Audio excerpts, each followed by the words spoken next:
दोस्तों, जब जाते दिखे हजारों लाखों लोग वीरदाराम सियोल की अंतिम यात्रा में, तो उन लोगों की तादाद को देखकर जनप्रतिनिधि भी पीछे पीछे आ गए और वीरदाराम सियोल के अंतिम संस्कार में जाकर उनकी तस्वीर को नमन जरूर किया।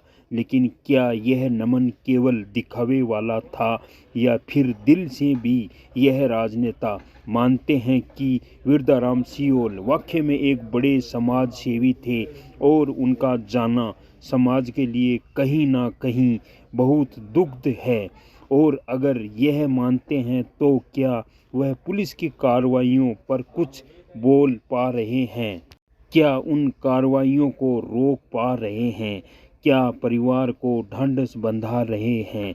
इस सभी सवालों का जवाब है नहीं, नहीं, नहीं और नहीं। तस्वीरों में आप देखिए कि किस तरह से उमेदराम बेनीवाल जाते हैं, तस्वीर को नमन भी करते हैं, कुछ देर बैठ कर भी परिवार वालों के साथ। लेकिन जब सवाल आता है कि आपने क्या बोला, सार्वजनिक रूप से क्या बोला, पुलिस को क्या बोला, सिस्टम को क्या बोला, अगर कोई इतना बड़ा समाज सेवी है तो कम से कम उनके जाने के वक्त तो उनके परिवार को परेशान नहीं किया जाए और उन पर क्या कार्रवाई क्या बीत रही है उनको जांच करके उस कार्रवाई को अगर गलत है तो बंद किया जाए। इस पर उमेदराम बेनीवाल ने एक भी शब्द नहीं बोला। दूसरी तस्वीर कैलाश चौधरी, जो पहले भाजपा के सांसद थे, फिर वो हार गए, वहाँ पर गए, उन्होंने भी कोई स्टेटमेंट दिया क्या? अब यह दोनों तो मान गए, लेकिन हरीश चौधरी जो रविंद्र भाटी तो कहीं दिखाई भी नहीं देते हैं। रविंद्र भाटी जिनके चुनाव के प्रचार के लिए वीरदाराम सियोल ने निःशुल्क अपनी बसों की सेवा दी थी, उन्होंने उस सपोर्ट के ही कहीं ना कहीं बदले में वीरदाराम सियोल के कुछ किया क्या? बाड़मेर की जनता आपसे इतनी मोहब्बत करती है, निर्दलीय होते हुए भी लोकसभा चुनाव में आपको 6.5 लाख से ज़्यादा वोट दिए थे और उनकी जनता का वो जो चहेता था वीरदाराम सियोल, उनके जानने के बाद क्या आपने कभी भाटी साहब, ये सवाल उठता है, हरीश चौधरी जी को बाड़मेर की हर सियासत के अग्रणी रहते हैं, क्या किया? जाट समाज का आपका बेटा था, आपने कुछ किया? किसी से बात की? यह सब कार्रवाई रुकवाने के लिए कहा नहीं, बल्कि पब्लिक में आपने कोई ब्राइट नहीं, अपने रिपोर्टरों के सामने कुछ बोला नहीं।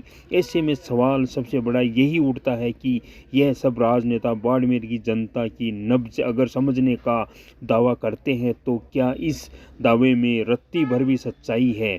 समझने वाली बात यह है कि पुलिस ने किसान के एक बेटे वीरदाराम सियोल की इस बढ़ती हुई उन्नति पर तो सवाल उठा दिया, लेकिन क्या कभी ये पूछा है नेता इतनी जल्दी इतनी प्रॉपर्टी कैसे बना लेते हैं, इन पर जांच क्यों नहीं होती? इन सारे सवालों का जवाब अगर ढूंढने निकलेंगे तो बहुत सारे जवाब मिलेंगे, जिनके शायद किसी के पास कोई जवाब भी नहीं होगा। क्या कहना आपका? कमेंट बॉक्स में आप ज़रूर लिखिए।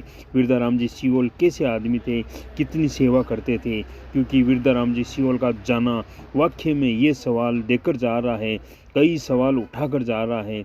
इसके जवाब में समाज को लेने होंगे और उनके जानने में कहीं ना कहीं एक श्रद्धांजलि उनको भी ये होगी कि जो सारे सवाल हैं इनका जवाब प्रशासन से लिया जाए और कहीं ना कहीं जो खोखली राजनीति है इसका भी कहीं ना कहीं जवाब मिले।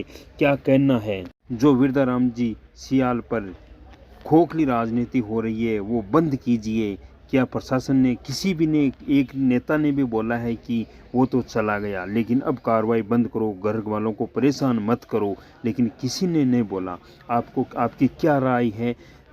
आप वीरदाराम जी सियोल को कैसे व्यक्ति मानते थे? कमेंट में अपना ज़रूर बताएं। आपको कैसे लगते थे वीरदाराम जी सियोल? बाड़मेर के हीरो थे, बल्कि अब वो इस दुनिया में नहीं है। उनका नाम जरूर युगों युगों तक नाम लिया जाएगा, नाम अमर रहेगा, लेकिन वो अपने परिवार को, गांव को, समाज को, देश को, सबको छोड़कर भगवान के घर चले गए हैं। अब आगे क्या होगा ये तो गर्भ के भविष्य के गर्भ में छिपा हुआ है। उनके परिवार के साथ क्या होगा?